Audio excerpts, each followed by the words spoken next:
Señores, tengo unas estadísticas aquí que ya las compartí con Miriam porque son alarmantes. Les cuento. Quiero que sepan que durante el año 2016 se registraron 11.298 casos de embarazos en adolescentes, 322 casos más que los contabilizados en el 2015. De lo que va del 2017, las cifras siguen siendo aún más alarmantes. Pero, ¿qué está pasando con nuestras adolescentes? ¿Por qué estos altos índices de embarazo? Lo vamos a conversar con nuestra queridísima especialista que siempre que viene nos encanta. Miriam, bienvenida. ¿Qué está pasando con nuestras adolescentes en este 2017 o con el pasado? ¿Qué está pasando con los en el padres mundo? o en el mundo? ¿Qué está pasando? ¿Qué está pasando en el mundo? Porque también si buscas las cifras de la Organización Mundial de la Salud es igual También va en aumento. Y en población latina.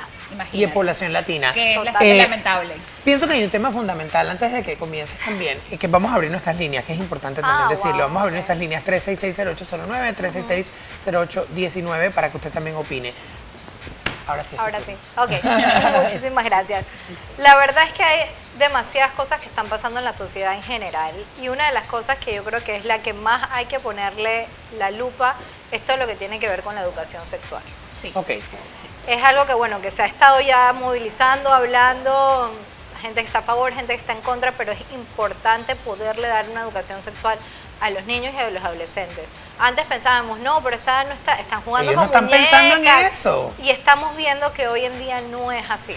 Cuando hablamos de embarazos adolescentes, estamos hablando de niñas desde los 10 a los 19 años. Es un rango muy amplio con niñas muy chiquitas también. Es decir, que hoy en día tenemos que empezar inclusive desde antes, empezar a hablarle a nuestros hijos de distintas cosas. A los 8 años no le voy a hablar de una relación sexual per se, pero le puedo estar hablando del amor, de la pareja, demás, y así de alguna manera explicándole de su propio cuerpo, conociendo, ver qué es lo que está pasando, empiezan a salir pelitos, qué es eso. Toda esta parte es necesaria y así ya cuando llegues a un poquito más grande, que ya necesites hablar temas que son un poco más incómodos para ambos, tanto para el adolescente como la madre, ya va a ir todo fluyendo un poquito más. Mira, yo creo que lo que estás mencionando es importante y la gran, como quien dice, el gran tabú, la gran preocupación en cuanto al tema de la educación sexual viene a ser precisamente este tema como de vergüenza o de que un educador le vaya a decir algo a nuestros hijos en la escuela que no le deba decir o que vaya en contra de ciertos o tales principios. Y siempre mi pregunta es, eso que usted está pensando que está sin base, porque obviamente un educador pues se prepara para dar este tipo de información. Y un padre también. Y un padre también se prepara para este tipo de Ajá. información versus que estemos preocupados por un tema de preferencia sexual o ideología de género o todo este tema que como bien dices tú, en el primer momento tú le tienes que hablar a un niño de su cuerpo, de quién puede y quién no puede tocar su cuerpo, de cuánto es importante. Y de conocer mi cuerpo. Exacto. Y en otro momento, cuando el momento sea indicado, pues hablaremos de estos temas que, como bien dices, son más elaborados. La realidad es que lo que estamos haciendo, Miriam, no funciona en estos momentos y es imperativo que estemos enfocados en abrir estos espacios de comunicación con nuestros jóvenes. ¿Qué produce que nuestros jóvenes estén desinformados? Para mí la pregunta sería, ¿qué estamos haciendo realmente? Exacto. Con todos estos tabús y demás, estamos permitiendo que la información le lleve al joven de la manera que él quiera, por internet, en Wikipedia, en páginas en Google, lo que sea, páginas que quién sabe no son para el nivel del niño ni siquiera. Claro. Entonces, estamos haciendo que él pueda tener una información errada y no le estamos dando la información correcta para que él realmente pueda tomar las decisiones, viendo las consecuencias, viendo todo el panorama en general, para que así pueda tomar la mejor decisión.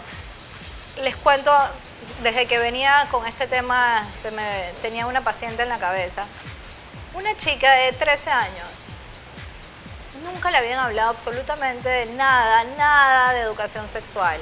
Ella conocía mucho por todas las redes sociales, por el internet, sus amigos, que le dijo demás. algo. Pero cuando yo realmente tuvimos que hacer algunas sesiones como de orientación, en verdad yo empecé a indagar, a preguntar qué era lo que realmente ella sabía. Nada. No tenía mucho ¿Qué conocimiento pasa? de la realidad, de todo lo que envuelve. No solo estoy hablando del acto sexual, eso al final es lo de menos, de todo lo que envuelve la educación sexual. Y ella empezó a ver las cosas de manera diferente, solo con una orientación y poder darle información que ella no tenía. Y que es una conversación. Que es una conversación. Los padres Y también es lamentable decir que al no tener este tipo de educación nosotros no planificamos y no somos una sociedad que realmente se planifica para las cosas que quiere hacer, para tener realmente una familia, y tenemos un sistema que es APLAFA que funciona maravillosamente para planificación, pero no lo utilizamos porque no tenemos la educación correcta para llegar allá. Te pregunto, ¿qué pasa, miren, con los padres que sienten temor de hablar de sus hijos porque no saben cómo llegar a ellos? ¿Cuáles son tus recomendaciones para poder entablar este tema que, aunque a usted le parezca difícil, es justo y necesario? Creo que estás hablando de todos los padres. Exacto, A ninguno es un tema realmente que se le hace tan fácil, igual y viceversa. Al niño tampoco es tan fácil escuchar lo que están diciendo los padres. Papás, claro. Totalmente. Pero para ellos, primero, una de las recomendaciones, primero que ellos se informen. Que también se ubiquen cuando ellos eran adolescentes, cuando ellos eran jóvenes, qué información le hubiera faltado, de qué manera le hubiera gustado que si su papá llegaba, le hubiese llegado. Como que también ponerse en ese punto cuando todos pasamos por ahí, todos estuvimos ahí. ¿Qué te hubiera podido ayudar a ti? Claro. Y de esa manera poder abrirse también en un diálogo totalmente sincero, en que si, ¿sabes qué? Me sonrojé, hubieron cosas que no me... Sucedió, claro. Porque al final son temas que para ambos van a ser incómodos. Y yo pienso que la realidad es que inclusive hasta cualquier tipo de información que estés dispuesto a conversar es un buen punto de partida. Porque obviamente en la primera conversación no vas a decir todo porque yo puedo decir que mamá. Porque obviamente yo estoy claro que los peladitos le dicen que mamá, yo tengo el celular, en el celular ya yo sé todo. Entonces claro, es un poco como que, ok, yo sé que puedes tener mucha data, pero hablemos un poco de la vivencia, que yo pienso que al final del camino los padres tienen la vivencia, la experiencia que no te la da el celular. Totalmente. A mí y lo esto, que me preocupa esto no es, dame un compartir. segundito, esto no es, voy a tener la conversación. No es así, exactamente como lo dijiste, esto es algo que se va creando desde chiquito con los pasos que él necesita y así mismo voy aumentando a medida que él va aumentando la edad o su madurez. Miriam Serracín está de acuerdo o no con el tema de la ley de educación sexual. Una opinión muy personal. Muy personal, estoy de acuerdo, creo que se tienen que hacer las cosas muy delicadamente, o sea, poder realmente educar a los maestros que van a estar de la mejor manera para que tampoco se digan cosas fuera de lugar, pero sí creo que es necesario una ley de educación sexual. Sí, totalmente. Y es una pena que estemos en la situación que estamos cuando las cifras son tan alarmantes, como decía al principio, y que encima van incrementando. O sea, que todas esas personas que se oponen, pues obviamente expresen por qué se oponen, porque la estadística no los acompaña. Entonces, obviamente, al final del camino tienen un poco que ver qué está pasando y qué está diciendo, y un poco revisar en lo que creen para poder llegar a otras conclusiones. No, y que puedan aportar para que esas cosas se tomen en cuenta en esta ley también. Sí, seguro que sí. Y es importante porque si queremos que nuestras jóvenes estén enfocadas y planifiquen, que yo no sé por qué tengo como un trauma con la planificación, pero realmente es súper claro que importante. Planificación, porque los hijos cuestan un montón de plata. Sí, y porque sabes que es triste ver a estas adolescentes que tienen a sus pequeños y que se ven luego al final del camino frustradas porque no terminaron sus carreras.